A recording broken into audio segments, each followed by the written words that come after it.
Buenas, espero que te vaya bien. Soy Pedro Andrés Aranda y soy coach. Esta es mi plataforma, la he llamado Amapoem. Es una iniciativa en la que pretendo ayudarte a conseguir tu objetivo, sea cual sea. Ya sea opositar, ya sea emprender, ya sea desarrollo personal, desarrollo físico. Lo que tú quieras y que esté en mi mano, yo te voy a ayudar, ¿de acuerdo? Para que no sea un totum revolutum, voy a segmentar y seccionar cada contenido en las diferentes redes que voy a abrir a disposición, ¿de acuerdo? Y sobre todo voy a empezar tirando por la parte de la explicación sobre las oposiciones, ¿ok? En este primer serial, por así llamarlo, voy a empezar a hablar sobre las oposiciones al cuerpo jurídico militar de la escala de oficiales del Ejército Español, que es una oposición donde quien tenga la carrera de Derecho se puede presentar y se va a enfrentar a un examen oral que está dividido en 2 ejercicios, 70 minutos por cada ejercicio, y va a abordar las diferentes materias de la oposición. ¿Por qué he escogido esta posición? Pues muy sencillo, porque creo que da materias muy importantes y que están en cualquier oposición a la que nos queramos presentar.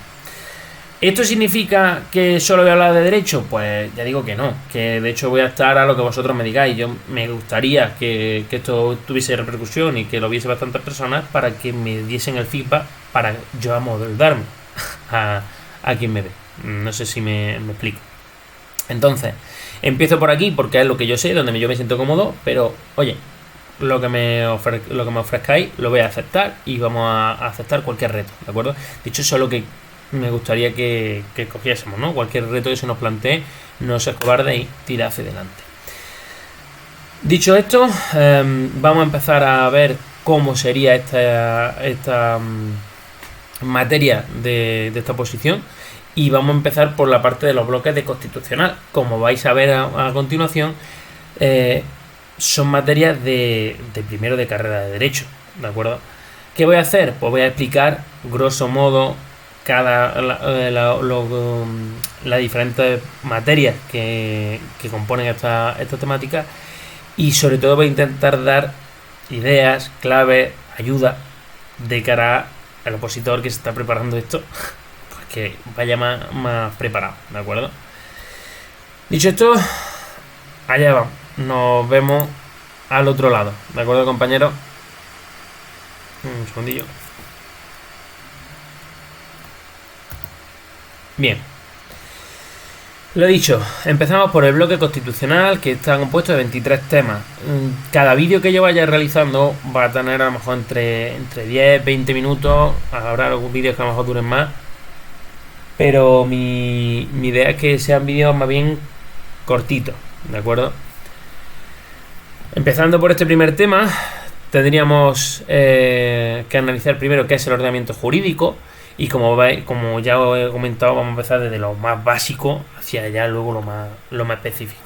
Pues, ¿qué es el ordenamiento jurídico? Muy bien, el ordenamiento jurídico es un conjunto de normas que nos van a ayudar a mantener la paz social, ¿vale? O dicho de forma más sencilla, el ordenamiento jurídico es la base, la herramienta que empleamos para que cuando hay un conflicto podamos resolverlo hablando y no por la fuerza, ¿de acuerdo? Es decir, el ordenamiento jurídico es el invento social que nos permite estar tranquilos.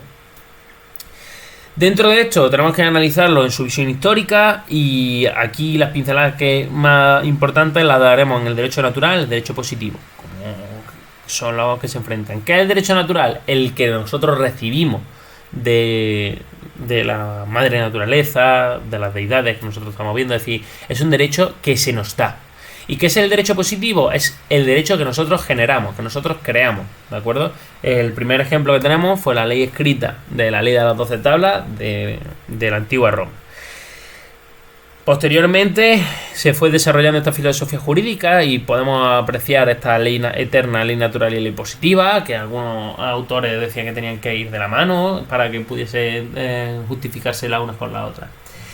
La ley eterna sería la ley de Dios, la ley que nos manda nuestras propias creencias.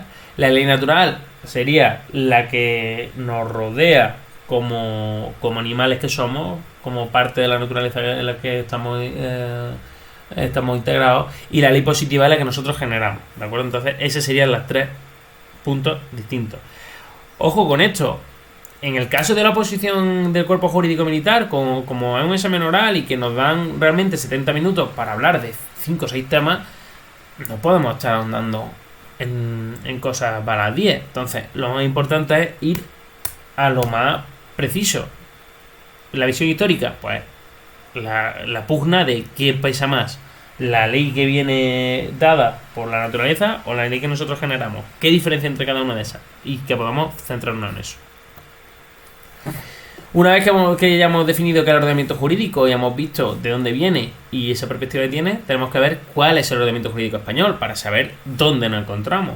Dentro del ordenamiento jurídico español se va a caracterizar por un doble rasero, uno del artículo 1.1 del Código Civil y otra visión que hace nuestra Constitución en su artículo 1.1 y 9.1. En el Código Civil lo que nos va a sentar va a ser las tres fuentes del derecho, la ley, la costumbre y los principios generales del derecho, que esto hay que sabérselo ya. ¿Cuáles son las fuentes del derecho? La ley, la costumbre y los principios generales del derecho. ¿Qué es la ley? Lo que está escrito. ¿Qué es la costumbre? Lo que hemos estado haciendo durante generaciones para resolver conflictos. ¿Y cuáles son los principios generales del derecho? Aquellos conceptos intrínsecos en cada uno de nosotros que entendemos que son comunes a todos nosotros, ¿de acuerdo? Y que además se van a ser necesarios a la hora de codificarlo y plasmarlo en leyes, ¿de acuerdo? A día de hoy, la costumbre y los principios generales del derecho están diluidos y fagocitados por las propias leyes escritas, que es lo que más hay, ¿de acuerdo?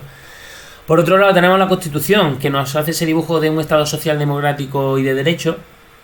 Eso lo vemos en el artículo 1.1, y que tiene como valores superiores la libertad, la justicia, la igualdad y el pluralismo político, que son esos 4 pilares donde se asienta nuestra sociedad. Nuestra sociedad es una democracia representativa y esto es importante saberlo. ¿Por qué? Pues porque básicamente lo que hace por un lado es asentar esa parte social, que todos tenemos que colaborar y que el Estado tiene que ayudar a que todos estemos bien y que tengamos las mismas oportunidades. La parte de la democracia se asienta en que todos tenemos derecho a ser oídos, incluso a representar a nosotros como ciudadanos, y la de derecho se ve en el momento en que nadie puede saltarse la ley y que todos estamos arropados y protegidos por ella, ¿de acuerdo? En el 9.1 se asegura este principio de legalidad con esta legalidad que se tiene que aplicar tanto a ciudadanos como a poderes públicos. Como podéis ver, el ordenamiento jurídico español es complejo y aquí no solo tenemos estas normas nacionales, sino que también van a afectar las normas internacionales. Normas como puede ser el Tratado de Funcionamiento de la Unión Europea, el Tratado de Constitución de la Unión Europea, la directiva y los reglamentos que se aplican, que vienen de la Unión Europea.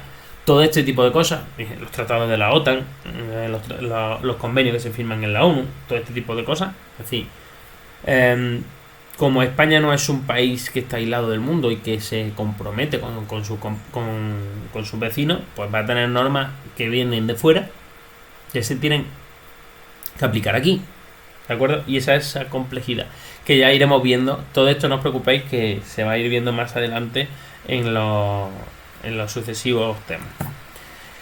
¿Qué es una norma jurídica? Pues básicamente una norma jurídica es una herramienta que va a usar el legislador para poner orden en la sociedad y para que todos tengamos un mismo comportamiento para unas circunstancias concretas. ¿Cómo se caracteriza esta norma jurídica? Pues que es heterogénea, que es bilateral y es coercible. ¿Qué es heterogénea? Pues básicamente que se va a aplicar a cualquier materia susceptible de su desarrollo, ¿de acuerdo? Bilateral, pues básicamente que hay dos partes. una que está obligada a cumplir la norma y otra que se encarga de que se cumpla dicha norma. ¿Y qué es coercible? Pues que esta norma se tiene que esta norma se puede forzar a cumplir. Si yo no cumplo la norma, me pueden obligar a que la cumpla mediante esa coacción. ¿De acuerdo? Podemos hacer una pequeña clasificación en función de su naturaleza y podemos ver que son imperativas o dispositivas. Es decir, que o bien las tenemos que aplicar tal y como nos vienen, o bien podemos disponer de ellas en función de la situación, ¿vale? Por ejemplo, las normas de derecho civil normalmente suelen ser dispositivas, es decir, que el ciudadano puede escoger o no aplicar a ceñirse a esa norma o no, porque rige la libertad de pacto, generalmente. Y en cambio las leyes de tráfico, las leyes penales, pues son imperativas, en las cuales se tiene que si tú cumples las condiciones que se te está dando, pues tiene consecuencias que se va a determinar. En función de la especialidad, pues es común o especial. Y en este sentido, ejemplo, Código Civil es el derecho común. ¿Qué significa esto? Que va a ser la fuente de otras leyes y otros derechos que son específicos en su materia. Ejemplo, el derecho mercantil. ¿Qué significa ser la fuente? Pues que básicamente si el derecho mercantil tiene problemas, va a acudir al Código Civil para resolver esos problemas que tiene. ¿De acuerdo? Y en función de cómo se van a aplicar esas normas, pues puede ser rígida o de equidad. ¿Qué quiere decir? Pues rígida es que siempre se van a cumplir las mismas pautas, 1 más 1 son 2. Y de equidad significa que en función del sujeto que lo va a recibir se va a dar o no la norma. ¿De acuerdo? Y ahora, antes de proseguir, de hecho, este sería el último punto de este tema, tendríamos lo que son los actos contrarios a la norma imperativa y la nulidad, y el fraude de ley, perdón. Los actos contrarios a la norma imperativa serían la nulidad plena de derecho y son básicamente una norma que nos establece que cualquier acto que vaya en contra de una norma imperativa se va a considerar que es nulo de pleno derecho, es decir, que nunca se ha dado. ¿Ok? Es decir, ¿qué significa esto? Pues básicamente que la consecuencia de ejecutar un acto que es nulo de pleno derecho es que nunca se ha generado y por lo tanto va a haber repercusiones antes de que se llegue a dar esa situación. Y por último tenemos lo que viene siendo el fraude de ley. Y el fraude de ley es una estratagema, una triquiñuela que emplearemos usando una norma o las reglas que determinan una norma para saltarnos otra. Un ejemplo, todo el mundo se acordará de ese momento en España en el que las casas se vendían por €1 simbólico, cuando a lo mejor lo que queríamos hacer era una donación.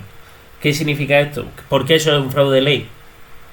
Porque yo a mi hermano le quiero dar mi casa y como no quiero pagar el impuesto sobre sucesiones y donaciones porque es una pasta, pues hacemos un contrato de compraventa por valor de €1 y pagamos el de transacciones en función de la cuantía que se está pagando, que es una chorrada. Entonces, me estoy saltando la norma correspondiente, que sería la donación que le quiero hacer a mi hermano de la casa, ¿vale? Protegiéndome en un contrato de compraventa que claramente es falso. ¿De acuerdo? Ese sería el fraude de ley. Bien. Pues bueno, hasta aquí sería este tema de este tema 1 del derecho constitucional. Y antes de irme, me gustaría saber qué os ha parecido, que en los comentarios me comentéis qué tal ha sido esta primera iniciativa y que me podáis sugerir lo que queráis que se pueda hacer.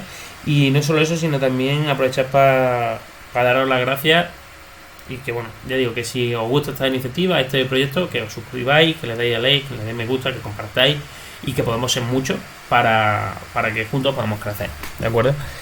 Antes que nada, si habéis dado cuenta, han sido 3 diapositivas las que hemos visto sobre este tema, con 4 o 5 pinceladas, y el vídeo ahora mismo me dura unos 15 minutos, ¿de acuerdo? Que realmente a lo mejor han sido 10 de explicación, cosas así. más o menos el tiempo que, si tú te estás preparando para la oposición del cuerpo jurídico militar, va a ser que va a tener para aplicar ese tema. Pues a lo básico, a lo sencillo. No puedes pensar que puedes hablar como si fuese una ametralladora. Te tienes que centrar en los puntos importantes. Otra cosa, para cualquier opositor de cualquier oposición, cuando yo cojo la oposición y miro el índice del temario, ¿qué me van a preguntar? Lo que me dice el índice del temario. Las preguntas las sacan de ese tema. Me explico. Por ejemplo, tema 1, derecho constitucional, ordenamiento jurídico español, el fraude de ley. Pues te van a preguntar 4 cosas. Y eso es lo que yo tengo que desarrollar, no más. ¿Vale? Te lo podrán preguntar de manera diferente, sí, pero son esas 4 cosas. Entonces, tener eso en cuenta de cara a vuestra posición, ¿vale? Pues nada, hasta aquí este primer vídeo. Muchísimas gracias por vuestra atención y por vuestro precioso tiempo. Lo dicho, suscribíos, darle me gusta, compartir, difundir, por favor, que esto crezca y que nos vemos en el próximo vídeo. Chao y hasta la próxima.